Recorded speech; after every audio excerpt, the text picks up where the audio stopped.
The scent of bleach and stale cigarettes clung to my uniform as I dragged myself through the back entrance of my parents' house. It was Sunday night mandatory family dinner. The same ritual that had become a weekly reminder of my supposed failure. "Look who finally decided to show up," my brother James announced as I walked into the dining room. "The maid of Crystal Lake Hotel, or should I say, the maid of nowhere?" I forced a tired smile, taking my usual seat at the far end of the table. My mother shot me a look of practiced disappointment while arranging the silverware. "Emily, honey, couldn't you at least have changed out of your work clothes? We have guests." By guests she meant my brother's new fiancée Lauren and her parents, the kind of people who believed success was measured by designer labels and country club memberships. They shifted uncomfortably in their seats, trying not to stare at my wrinkled uniform. "Sorry Mom, double shift ran late," I said quietly, helping myself to the mashed potatoes. "We had a bus tour come through." James snorted. "A bus tour? At that dead hotel? What were they touring, cobwebs?" "James," Dad warned half-heartedly, not looking up from his phone. But I could see the corner of his mouth twitch with amusement. "No, really," James continued, warming to his audience. "I drove by there last week. Place looks like something out of a horror movie. What was it, 3 rooms booked? 4. Lauren's father cleared his throat. "Crystal Lake. Isn't that the old resort property out by the state park? Been closed for what, 20 years? 15. I corrected automatically. "And we're not closed. We're operating at reduced capacity while While what?" James interrupted. "While you waste your business degree cleaning toilets. Real smart investment there, sis." The room fell quiet except for the clink of silverware. They were waiting for me to defend myself, to explain why I'd spent my entire inheritance from Grandma, all $180,000, buying a rundown hotel in a forgotten tourist town. Why I'd taken a job as a maid there instead of accepting the corporate position James had lined up for me at his firm. But I just kept eating. "I just don't understand," Mom finally said, her voice tight with familiar disappointment. "You had such potential. A degree from Northwestern. Outstanding recommendations. You could have been running a real hotel by now, not this." "Actually," I said carefully, setting down my fork, "I have some news about the hotel." James's eyes lit up with mock excitement. "Oh, please tell me you're finally selling that money pit. I know a developer who might take it off your hands. For the land value at least." I reached into my bag and pulled out a thick manila envelope, sliding it across the table. "You're right about one thing. I am selling." Dad finally looked up from his phone. "About time you came to your senses. How much are you losing on it?" I kept my face neutral as James snatched up the envelope, probably expecting to see some lowball offer from a desperate buyer. But as he scanned the first page, his smug expression faltered. This has to be a joke," he stammered. "What is it?" Mom asked, leaning forward. James looked at me, then back at the papers. It's a purchase agreement. From Hilton Hotels Corporation." Now I had everyone's attention. "Hilton?" Lauren's father straightened in his chair. "The Hilton? For how much?" Dad demanded. I took a slow sip of water before answering. $50 million. Plus performance incentives over the next 5 years. The silence that followed was deafening. "That's impossible," James finally managed. "Why would Hilton want that worthless property?" "Because," I said quietly, "it's not worthless. Never was. The hotel sits on 200 acres of pristine lakefront property. Direct access to the state park. Protected views. Private beach. Natural springs. And most importantly, it's the only commercially zoned resort property within 100 miles of 3 major cities." I pulled out my phone and pulled up the renderings Hilton's architects had created. They're planning a 300-room luxury resort and conference center. Spa golf course marina. Breaking ground next spring. Mom's hand trembled as she reached for the images. But how did you know? When you bought it?" "I did my research," I said simply. "Spent 6 months analyzing tourism data, development trends, zoning regulations. The previous owners went bankrupt because they were trying to run it as a budget hotel. They never saw its real potential." "So why work as a maid?" Lauren asked, speaking for the first time. "If you knew all this." I smiled. "Because I needed to learn everything about the property. Every creaky floorboard.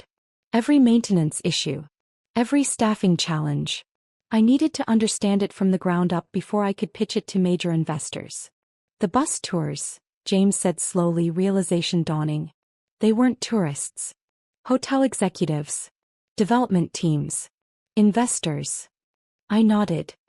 I've given that property tour at least 50 times in the past 2 years. Always in my uniform, always as just the maid. You'd be amazed what people reveal when they think you're invisible. Dad was frantically scrolling through his phone now, probably looking up property records and news about hotel developments in the area. Why didn't you tell us? Would you have believed me? I asked quietly.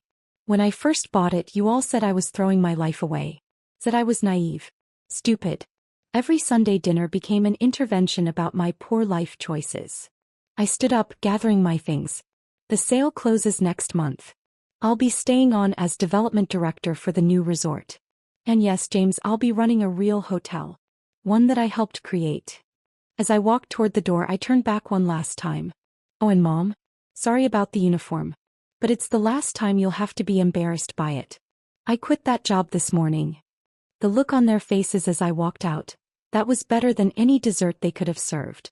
The next few weeks were a blur of meetings, paperwork, and increasingly desperate attempts at reconciliation from my family. My phone buzzed constantly with messages I hadn't bothered to answer. Emily, honey, we should discuss your investment strategy. Dad. Just trying to protect you from disappointment. Mom. Hey sis, about that developer friend of mine. James. I archived them all, focusing instead on the transition meetings with Hilton's development team. We were sitting in my small office at Crystal Lake. My real office, not the housekeeping closet I'd used as cover for 2 years, when my brother decided to make an unannounced appearance. Miss Bennett. My assistant Sarah poked her head in. Your brother's here. Says it's urgent. I looked up from the architectural plans spread across my desk. Marcus Chin, Hilton's lead developer, raised an eyebrow. Family situation? Not an urgent one, I replied, then nodded to Sarah. Tell him I'm in meetings all day. But James, being James, pushed past her anyway. He stopped short when he saw the room full of executives in suits. His eyes darted from the plans on the desk to the digital renderings projected on the wall. Emily, he said, trying to sound casual. Didn't realize you had company. Mr. Bennett, Marcus stood, ever professional. We were just reviewing the final placement for the conference center. Your sister's insights about the property's natural features have been invaluable. James forced a smile. Yes, well, she's always been thorough. Listen, Em, can we talk privately for a minute? We're actually in the middle of something critical, I said, not looking up from the plans. Sarah can help you schedule a time later this week. It's about the family foundation, he pressed. Dad's considering some new investment opportunities and dash. No, I cut him off, finally meeting his eyes. Whatever pitch you're here to make, whatever angle you're trying to work, the answer is no. The room had gone uncomfortably quiet. Marcus cleared his throat. Perhaps we should take a break. Not necessary, I said firmly. James was just leaving. My brother's face flushed red. You know what? Fine. Play big shot developer all you want. But don't forget where you came from. Don't forget who helped you get your start. Now I did stand up. I start. You mean the job offers I never asked for? The constant criticism? The weekly reminders of what a disappointment I was. We were trying to help. No, I said quietly. You were trying to control me. There's a difference.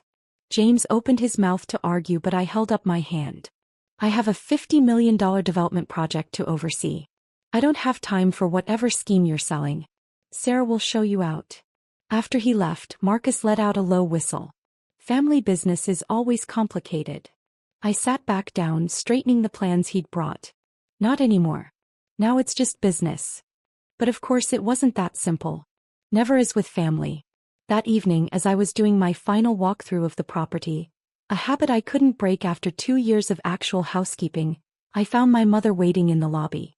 She looked out of place among the faded grandeur of Crystal Lake's entrance, her designer handbag clutched nervously in manicured hands. Emily, please. Just hear me out. I gestured to one of the worn lobby chairs. 5 minutes. She sat carefully as if afraid the vintage furniture might dirty her clothes. Your father and we've been doing some thinking about the foundation's investment portfolio. Mom dash. Just listen, she pleaded. The family foundation has considerable resources. We could help with the development costs, become partners in dash. Stop, I said firmly. I don't need partners. I don't need investors. And I definitely don't need the family foundation trying to claim credit for my success. That's not what this is about. Isn't it? I walked over to the front desk, pulling out the guest ledger I'd maintained meticulously for 2 years. Would you like to see how many times you or Dad visited while I was just a maid here? 0. Not once did you come to see what I was building. Not once did you ask about my plans. We were worried about you, she said softly. Living in that tiny apartment, working these horrible hours. I lived in that tiny apartment so I could put every spare dollar into renovating the core infrastructure. I worked those horrible hours so I could learn every detail about this place. I closed the ledger with a snap. And now that it's paying off, now that Hilton's involved, suddenly you're interested. Mom's eyes filled with tears. We're your family.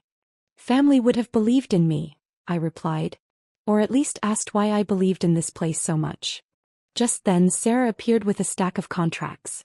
Sorry to interrupt, but the Hilton legal team needs these reviewed before tomorrow's meeting. Thanks, Sarah. I took the papers, then turned back to my mother. I have work to do. You can see yourself out. As she walked toward the door, she paused.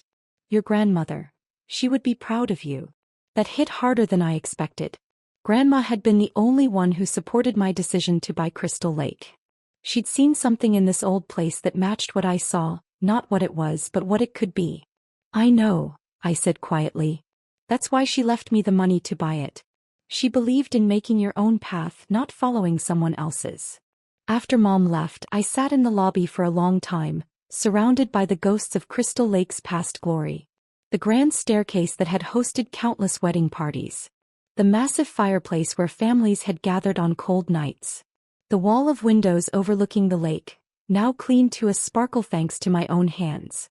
My phone buzzed, another message from James. Dad's furious. Says you're making a huge mistake not involving the family. Don't burn bridges you might need later. I smiled, thinking of the other envelope sitting in my desk drawer. The one I hadn't shown them yet. Because while Hilton was buying the property for $50 million, they weren't my only option. 3 other major hotel chains had made offers. And tomorrow I would start negotiating terms. Sometimes the best revenge isn't proving people wrong. It's showing them they never had any power over you in the first place. The morning of the final contract signing, I arrived early at Crystal Lake. The sun was just rising over the water, painting the old building in shades of gold and promise. I walked the grounds one last time, not as a maid or even as the owner, but as someone saying goodbye to a trusted friend. Every corner held a memory now. The back stairwell where I'd practiced my investment pitches while mopping floors. The Suite 212 where I'd first overheard Hilton executives discussing expansion plans in the area. The lakefront pavilion where I'd sketched my initial renovation concepts during lunch breaks. Taking one last look? Sarah's voice broke through my thoughts. She handed me a coffee, my usual order from the small cafe in town. Hard to believe it's really happening, I said, accepting the cup. Did the final contracts arrive? She nodded. Just delivered.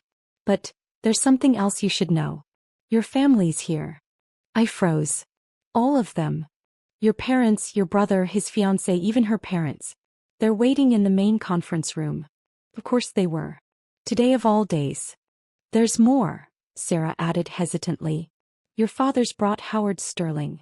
Now that got my attention. Howard Sterling was one of the most prominent real estate attorneys in Chicago. He'd handled some of the biggest hotel developments in the Midwest. Let me guess, they're trying to block the sale? Sarah shook her head. Actually, they're here with a counteroffer. Sterling's representing the family foundation. They're offering $60 million. I laughed. Not because it was funny, but because it was so perfectly predictable. $10 million over Hilton's offer. They really think they can buy their way into this. What do you want me to tell them? I checked my watch. The Hilton executives wouldn't arrive for another hour. Nothing. I'll handle this myself. When I walked into the conference room, the tension was palpable. My father sat at the head of the table, Howard Sterling to his right, various family members arranged around them like pieces on a chessboard. Emily, Dad stood all business. Good of you to join us. In my own hotel? How generous of me. I set my coffee down and remained standing. I assume this isn't a social call. Sterling cleared his throat, opening his briefcase. Miss Bennett, we've prepared a very generous offer. Save it, I cut him off. The property's not for sale. But Hilton James started. Is one of several interested parties, I finished. And none of them involve the family foundation. Dad's face reddened. We're offering $10 million over their price. This isn't about money, I said quietly. It never was. I walked to the windows overlooking the lake. 2 years ago when I bought this place you all thought I was crazy. Called it a waste of my inheritance. Said I was throwing my life away. We were wrong, Mom interjected. We see that now. No, I turned back to face them. You see dollar signs now. There's a difference. I pulled out my phone and pulled up an email reading aloud. Dear Ms. Bennett, we are impressed not just by the property's potential, but by your comprehensive understanding of its operations and your clear vision for its future. Your hands-on approach and detailed knowledge of every aspect of the hotel's functioning sets you apart from typical developers. What's that?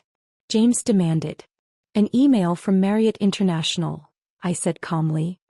One of 4 major hotel chains currently bidding on Crystal Lake. Hilton's offer was just the first one I showed you. The room went silent. You see, I continued, while you were all laughing at the maid cleaning rooms, I was building relationships. Learning the industry from the ground up. Creating a bidding war between the biggest names in hospitality. Sterling looked impressed despite himself. How many offers do you have? 4 firm offers ranging from $50 to $75 million. Plus 2 investment groups interested in partnerships. I smiled. But that's not even the best part. I walked to the door and nodded to Sarah, who wheeled in a presentation board covered with a cloth. The best part, I said, pulling off the cloth to reveal architectural renderings, is that every single offer includes keeping me on as executive director of development.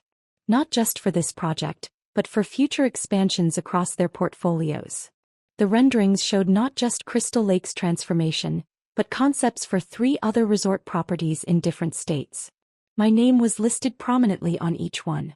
You've been planning this all along? Mom whispered. I've been working for this all along, I corrected. Every long shift. Every missed family dinner. Every moment you thought I was just scrubbing toilets, I was building a future. My future. Not the family's. Dad stood up, his voice tight. Emily, be reasonable. The foundation has no place here, I finished. I think we're done. As if on cue, Sarah appeared at the door. Ms. Bennett? The Marriott executives have arrived early. They're asking to speak with you. I gathered my things calmly. If you'll excuse me, I have a real meeting to attend. Sarah will show you out. Wait, James called as I reached the door. At least tell us which offer you're taking. I paused, then turned back with a small smile. That's the beauty of success, James. I don't have to tell you anything. 3 months later, I stood on the balcony of my new office in the Marriott corporate headquarters, overlooking the Chicago skyline. Crystal Lake was already under renovation, its transformation from forgotten resort to luxury destination well underway. My name was on the development team for 2 other major projects, and industry magazines had started calling me hospitality's rising star. My phone buzzed, another message from Mom. Saw the article in Forbes. We miss you at Sunday dinners. I archived it without responding. Some bridges aren't meant to be rebuilt. Sarah knocked on my door. Your 2 o'clock is here. The development team for the Colorado Springs project.